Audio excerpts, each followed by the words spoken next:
Welcome back to Smiths on Demand. This is another couch conversation where we are sharing 10 ways to know the person you're dating is toxic and not a good long term fit. I always like to say, if the person is not your person, you're one person closer to the person that is. And so it is very important to find out early on if someone is or isn't for you. And although we have been in a healthy relationship for 8 years, we definitely have been through our share of bad relationships, especially a girl right here, okay? So I definitely know a lot about toxic relationships, and we are excited to share these 10 steps with you. So number one, the commitment is elusive. Are we in something? Are we not? I'm not sure. I think they like me, but I don't know if they want something long term. Or It's here's my like favorite. Oh, well, he just got out of a really bad relationship, or he's still not over his ex. there's so many things. Like we talk about it in our video, the seven ways to know the person you're dating is your husband or wife. You should definitely check that out. You should not be guessing if the person wants to be with you, or if you bring it up and there's all these excuses about like why they can and cannot actually be committed to you. It's like that's a sign that this may not be a long-term fit for you, because I'm not gonna lie, like most people know early on, not that even that this person might be their husband or wife, but they know early on, if I want to seriously pursue this person and see if they are somebody that I want to spend the rest of my life with.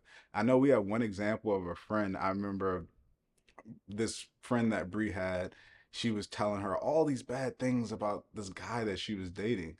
And then she was actually in person with them both one time. And she asked the guy, like, why won't you commit to my friend? And he was like, I don't want the accountability and the responsibility of being in a relationship. And it was like, I don't think that's the person for you, right? But she was still questioning, like thinking that maybe it could be something else. So it's like if you have to question it constantly, and you don't know, like if somebody asks you and you don't know, but you're doing all these things as if you're in a relationship, it's probably not built for the long term. If somebody says they don't like labels, listen, we are grown, okay? We need clarity. It's not about labels. It is about being an adult and having a clear responsibility to someone because that is what you have decided you want to have. And I think the issue is a lot of people want what comes with the relationship, but they don't want the accountability of what it takes to maintain that relationship. And so if a man or a woman is wavering on whether or not they're ready to put a title on it, baby, call your mama. I don't know. Look, it's not making sense, okay? So, for sure, that is sign number 1. Number 2, time together drains you instead of uplifts you. I have noticed that with girls, we use this as a common factor for deciding who we are going to befriend. Where if you're around someone and all they're doing is constantly complaining, talking about their problems, but never coming up with solutions, or saying they're going to do something and never doing it, spending the whole time talking about themselves, not checking with you, not being intentional, and we slowly start to detach and create space between that friend. Well, why do we have such a problem doing that when it comes to romantic relationships? I don't get it. I don't get it either. I mean, it should be a refreshing time, a refilling time. Like when I have a hard day at work, it's like I can't wait to take a load off, sit down with my wife, watch something, let's go on a walk, let's do dinner. Like that's my time to refresh. And if that time is draining, it's like kind of what's the point of being in the relationship if your time with that person isn't refueling, isn't refreshing, isn't good? Like a lot of times in relationships, what we're battling are all the outside factors. We're like, hey, if it's just us, we are great. It's just all the other factors, work, jobs, family requirements, bills, all these things that make life a lot harder and a lot harder to do with one another. But the time with each other that we have with each other should not be draining. It should be refreshing. So if you're with somebody and you're kind of dreading your time with them, or it just feels like it's taking a lot of work and you're exhausted being with them, then might not be the right person for you long term. What's the saying? I can be bad all by myself. Okay, you don't need nobody to help you. Be bad. Exactly. Number three is that they keep score and keep resurfacing old issues. We all make mistakes in relationships. It's going to happen no matter if you're in month 3 or if you're in year 10. We always make mistakes because we're going through different chapters of our lives. But if you're constantly being told about, you didn't do this, you didn't do that, and old things keep being brought up is kind of almost like a manipulation tactic, like somebody using it to blame you for everything. Like we are all accountable for our own actions, and we are all only accountable for our own actions. We can't control what our partner does. So if we want to change a situation, if we want to dictate how things go, we have to take our own accountability for our own actions and things that we can do to contribute to the relationship to make it better. Forgiveness is such a big thing in relationships, and also grace. Like, I make mistakes too. You make mistakes. We both make mistakes. Instead of holding this over your head, I'll say, like, I know your heart. I know that you love me. I know that you didn't mean to do this and it wasn't done out of malice. So I'm not going to hold it against you as if it's a character flaw. Number four, communication feels toxic. I'm talking about dealing with silent treatments, someone who is being passive aggressive. The number one thing that I feel I had dealt with where I was like, this doesn't feel good in a past relationship was someone who would almost always want to have the last word. And it was it was hard because I was like, we're not actually talking about anything. It's just this battle of like who can say the worst thing to the other person. And then it would turn into just ghosting, where it's like, I'm not hearing back from him. And now I'm questioning, like, what is he doing? Like, are we still together? What is actually happening? This is strange. Like, the whole thing of a relationship that keeps it happy and healthy is healthy communication. And so if that communication is toxic and you're dealing with what I like to call little kid traits, like we are not in high school, we are grown, communicate with me, that is a number one tell sign. And that is what leads to toxic traits, toxic communication styles, and toxic relationships. And I always say that good communication isn't just open communication, it isn't just honest communication, it's effective communication. And effective communication is somebody hearing what you actually have to say. If you're so worried about winning and being right and keeping it 100, and you're not focused on actually who is this person that I'm with and how do they best receive information, all right, let me try to deliver it in that way. That is a sign of a healthy relationship and a healthy partner and something that can stand the test of time. This pettiness, this thing's communication built out of resentment is not the way to go and is not going to last for the long term. I also want to say this because it's 2025, right? A lot of conversations are happening via text. And if you're in person and in the heat of the moment, yes, someone might say something and have to later apologize. But if someone is spending time creating paragraphs on paragraphs through a text message and they're reading their message, they're giving that message thought, and then they're hitting send, that means that they really mean what they put in that text message. And so it's this thing of asking yourself, like, does this person care about me and want to resolve whatever we're communicating about, or are they just trying to be right? Are they trying to make me feel bad about myself? Because you can tell. Number five is that you are constantly walking on eggshells in your relationship. You should not be fearful of your partner. I do think it's important to, craft what you have to say, make sure that what you're going to say is what you mean,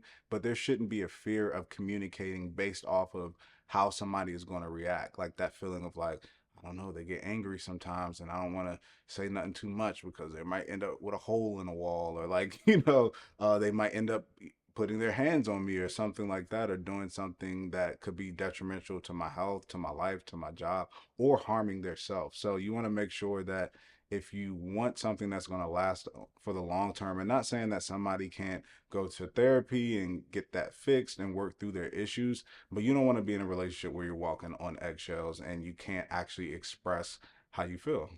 Yeah, and to me, what this really means is that if you're having to change yourself to be liked, desired, or still wanted by somebody, like that's the same thing as walking on eggshells. It's like if you're actively having to worry about how you say something or what you wear or where you go or who you spend time with, that is a common thing of a toxic relationship. That's someone who is wanting to almost control and or change you. And I want to give one good example. So early on in our dating situation, it was very clear I had an issue with alcohol. I had an unhealthy relationship with alcohol.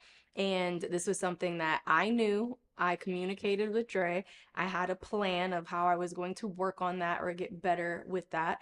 And I put an action plan together. I started to achieve that action plan and I messed up, right? As we were trying to achieve the things I said I was going to do or not do, there were times that I slipped up and he had to deal with that in the moment. But the next morning, he would see that I genuinely was sorry and I communicated, like, this is what went wrong. This is what I'll do better next time. I am so sorry. It won't happen again. So there is this thing where, someone could have an issue with anger or with drinking or with reflective communication skills or whatever the situation may be. But are they working on it? Are they communicating to you that they know that it is wrong, that they want to fix it, and that they're doing something to work on? Because we don't want to make you guys think that if the person you're with isn't perfect, right, that it's toxic, because nobody is perfect, but it is about taking the context with it as well.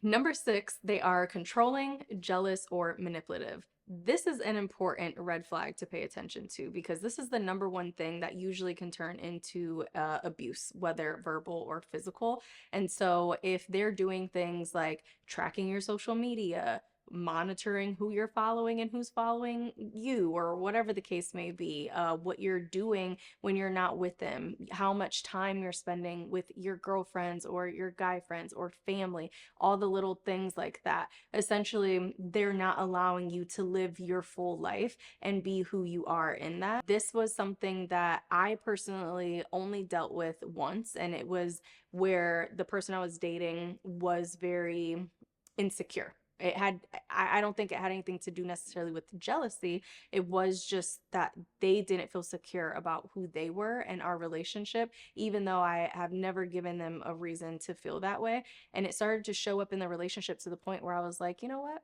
This is verbal abuse. This is somebody who is slandering me, making me feel bad about just being who I am and living my life. I'm not doing anything wrong, but everything that I'm doing in their eyes is wrong or bad. And I was like, this is not healthy and it's time for me to walk away. It's important to understand that when it comes to trust in relationships, and if you want a really happy relationship, there's a level of vulnerability that you have to have in your relationship, and fear has to kind of go to the side because you are opening yourself up to hurt, to somebody, doing something that you may not want them to do. But there's also a beauty on the other side of that, is that it unlocks a new level of your relationship. We've seen it so many times to where people are like, yeah, I can't go out with that friend, or I can't go out with that friend, or I had to cut off my friend that was a guy or a girl because they were the opposite sex. And it's like, if that person is trying to put you in a bubble, is trying to exclude you and take you away from like family and friends, they're trying to control you. All right, number 7 is that you are experiencing a constant emotional roller coaster. One day they're really loving and caring and doting on you and all these amazing things, and then the next day they're standoffish, reserved, not talking to you, emotionally unavailable. It's just not a good sign in that moment for a long-term relationship. Again, these things that we talked about, these are things that can be worked on through, therapy and through healthy communication, maybe working with somebody to figure these things out. But you don't want to be in a situation to where it's up and down, because the relationship that you're in is a foundational, pretty much the most foundational piece in your life. And who wants to build a house on a foundation they don't know if it's going to stand or not? Like, you want to know and have faith that this is something constant that you can rely on. But if every day is a roller coaster, you don't know if you can rely on that. Yeah, it's given mental instability. Life is already hard enough, right? Like, we are working, we are taking care of friends and family, and like dealing and pouring into all of these other things in our life. If the person that is supposed to be your person has you feeling great one day and terrible the next, like I said in a previous tip, we can be bad all by ourselves, okay? Number 8, and this is my favorite because I feel like this is the most easiest to be like, oh, nah, they ain't for me, is if they are keeping you hidden. You are not a secret, okay? If you have not met the friends, if he is slow to introduce you to the people in his life who matter most, or somehow every time he's going out with specific people, he's not able to be reached or he can't answer your FaceTime, like, you know you're in a relationship with him, but nobody that they know knows that they're in a relationship with you, that is a problem. What are we hiding? It's definitely a problem. And I'll just keep it simple and leave it here is that think about the things that you're happy about. Do you want to share those things or do you want to hide them from the world?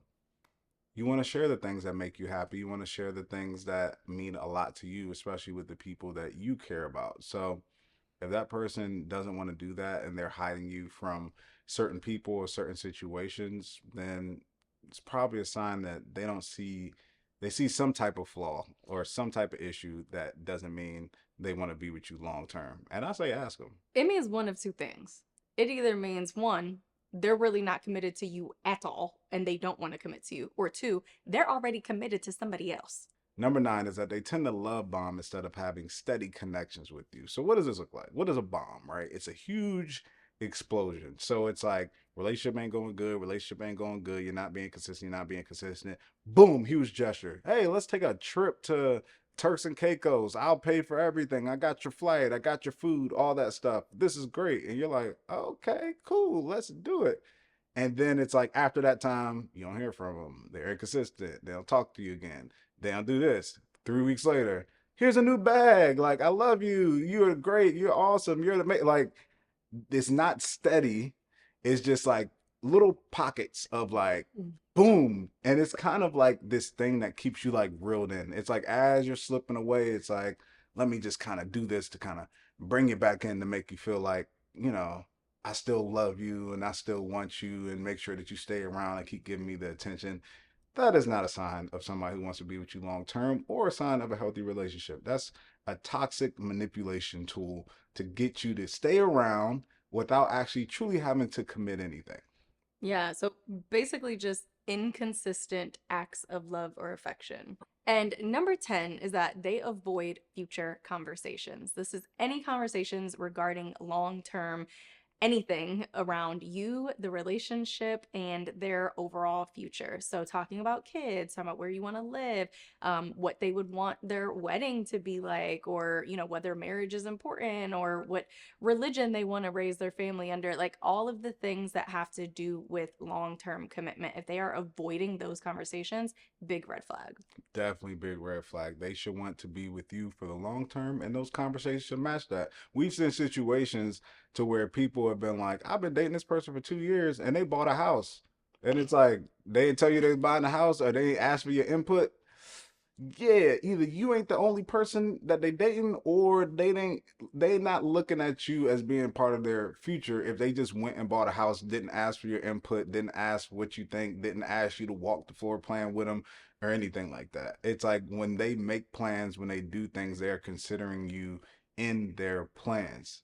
And if that's not happening, they probably don't see you in their plans because it's not even like a conscious thing. Sometimes it's a Yeah. subconscious thing that you're talking as if you know this person is a person you want to spend the rest of your life with. We hope that you enjoyed these 10 ways to determine if the person you're dating is toxic and not a good long term fit. If you haven't already checked out our video, 7 ways to know the person you're dating is your future husband or wife, check that out. Lots of good nuggets there. Make sure you guys like, comment, subscribe, and stay tuned for more couch conversations.